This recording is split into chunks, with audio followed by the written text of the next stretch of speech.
Persatuan dan Kesatuan Bangsa pada masa Orde Lama 5 Juli 1959 sampai 11 Maret 1966. Persatuan dan Kesatuan Bangsa pada masa Orde Lama adalah demokrasi terpimpin. Demokrasi terpimpin yaitu sebuah sistem demokrasi di mana seluruh keputusan serta pemikiran berpusat pada pemimpin negara. Karakteristik Persatuan dan Kesatuan pada masa ini terdiri dari 1.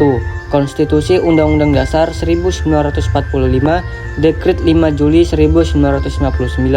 Kedua, Presiden sebagai kepala negara sekaligus sebagai kepala pemerintah serta pembangunan kabinet kerja. Kabinet kerja dibentuk pada tanggal 9 Juli 1959 yang terdiri dari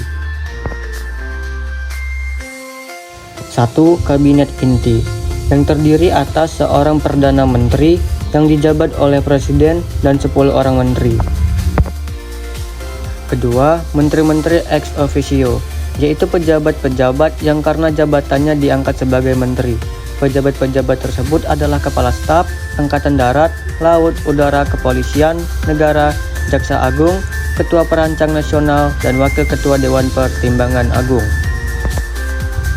Ketiga, menteri-menteri muda sebanyak 60 orang. Pada periode ini, muncul pemikiran di kalangan para pemimpin yang dipelopori oleh Presiden Soekarno yang memandang bahwa pelaksanaan demokrasi liberal pada periode yang lalu hasilnya sangat mengecewakan. Dari hasil kekecewaannya tersebut, Presiden Soekarno mencetuskan konsep demokrasi terpimpin. Pada awalnya, ide demokrasi terpimpin adalah demokrasi yang dipimpin oleh hikmat kebijaksanaan dalam permusyawaratan perwakilan.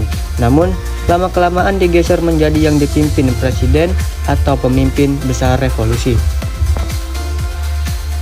Kemudian, pelaksanaan pemerintah pada periode ini meskipun berdasarkan Undang-Undang Dasar tahun 1945, tetapi kenyataannya banyak terjadi penyimpangan Pancasila dan Undang-Undang Dasar tahun 1945.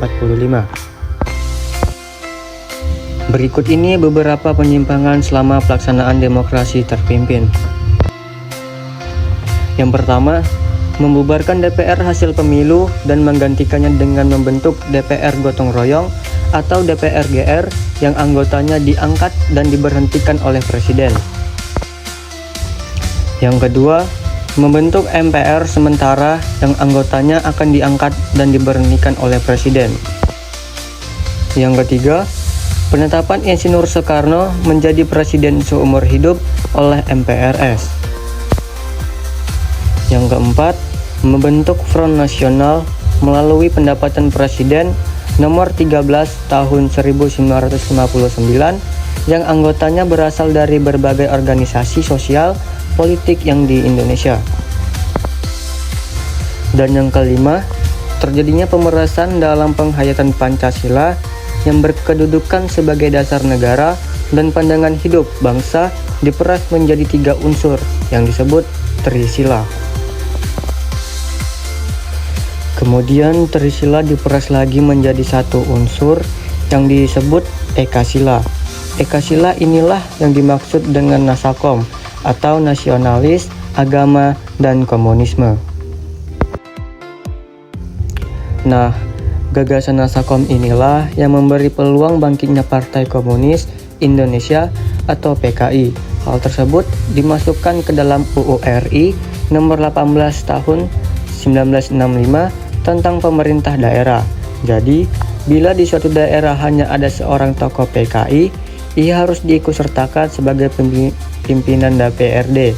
Apabila ia menjadi anggota DPRD, hal inilah yang membuat PKI mendapatkan posisi yang strategis bahkan dominan. PKI melakukan pemberontakan pada tanggal 30 September tahun 1965 yang menewaskan 7 perwira TNI Angkatan Darat.